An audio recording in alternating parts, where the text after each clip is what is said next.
here are some quick facts about complex numbers that we'll need. First of all, there's this magical number called I, which is just the square root of -1. And in particular, this will imply that I squared is -1. And from this, you can create complex numbers simply by taking a real number and adding a multiple of I, like 2 plus 3i. Now, those components 2 and 3, they're very important, and those are what are called the real and imaginary parts.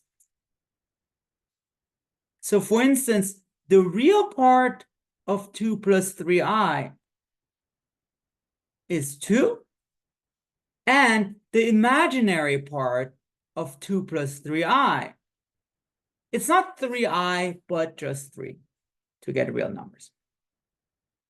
Last but not least, we can generalize exponential functions to include complex numbers, which will be very important for differential equations.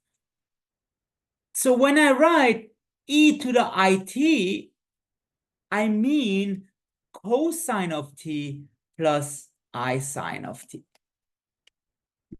The thing almost polar coordinates, maybe. And you can either take this as a given, as a definition, or this also follows from power series expansions.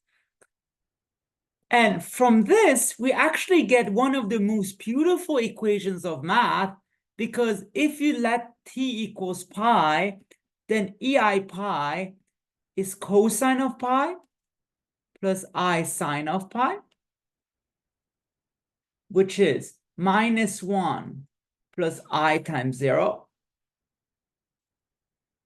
And that becomes -1.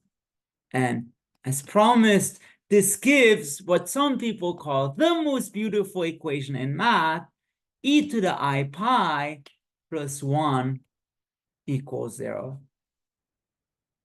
And the reason this equation is so beautiful is because it relates the 5 most important constants in math: 0, 1, e, I, and pi. And in fact, I don't know if you can see it, it's a bit fake, but I have something on my arm, which is this equation, ei pi plus 1 equals 0.